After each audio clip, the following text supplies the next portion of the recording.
तो हमारा जो सवाल है, Sumit is 3 times as old as his son. 5 years later, his son be 2.5 times as old as his son. How old is Sumit at present? क्या कर रहा है कि सुमित जो है वो अपना बेटा से, अपना सन से 3 गुना है एज के मामले में। तो मान लेते हैं लेट, इसको हम लोग दो तरीके से बना सकते हैं, इसको लीनियर इक्वेशन के फॉर्म में बना सकते हैं और क्वाड्रेटिक इक्वेशन के फॉर्म में बना सकते हैं। Let the present age of Sumit, Sumit का प्रेजेंट एज जो है ना, प्रेजेंट एज जो है मान लेते हैं उसका x ईयर है ना, सुमित का x ईयर प्रेजेंट एज, तो and the present age of his son है ना, हिज सन बराबर करेंगे y ईयर। मान लिया कि सुमित का उम्र जो है वो x ईयर है, x साल है प्रेजेंट एज, और सन का कितना जाएगा y ईयर है। तो सवाल में क्या बोला है, इस इंप्लाइज कि सुमित का एज और उसके सन का एज में क्या डिफरेंसेस है, कि सुमित का एज उसके सन के एज से 3 गुना ज्यादा है, तो x जो होगा वो 3y के बराबर हो जाएगा हमारा। ये हमारा इक्वेशन फर्स्ट हो गया हमारा है ना। अगेन 5 ईयर लेटर, 5 साल बाद।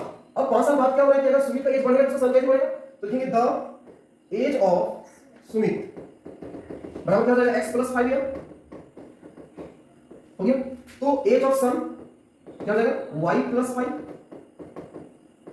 ये हो गया। अब अकॉर्डिंग क्वेश्चन करते हैं हम लोग।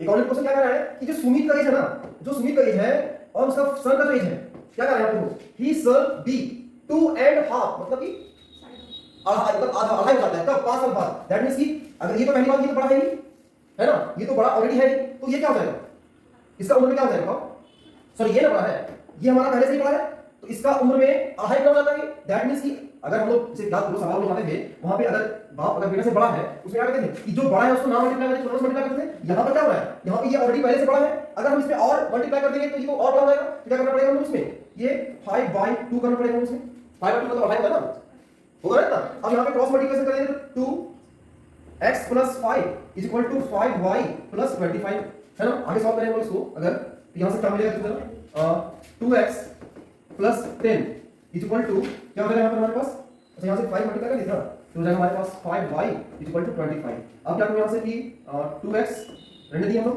इसको इधर ले आओ, -5y इसको उधर भेज देंगे तो कितना हो जाएगा 50।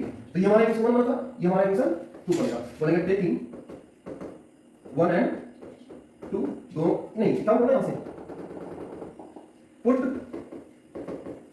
द वैल्यू ऑफ x = क्या 3y इन इक्वेशन 1। x का जो वैल्यू है उसको पुट करते हैं हम लोग, तो क्या हो जाएगा बताओ, यहां पे 2 into क्या हो जाएगा 3y - 5y = 15, ये क्या हो जाएगा 6y - 5y = 15। तो y = क्या आ गया 15 आ गया हमारा, आ गया ना। तो यहां पे क्या करेंगे हम लोग, put the value of y in equation first, y की वैल्यू पुट कर दो, x = क्या हो जाएगा 3y था, x = क्या जाएगा 3 into 15, x = क्या जाएगा 45 हो गया। बड़ी hence the present age है ना, present age of सुमित क्या हो जाएगा 45 ईयर है ना, and the present age of son क्या हो जाएगा 15 ईयर। हमारा आंसर हो जाएगा। समझ में आया कैसे बताएंगे इसे।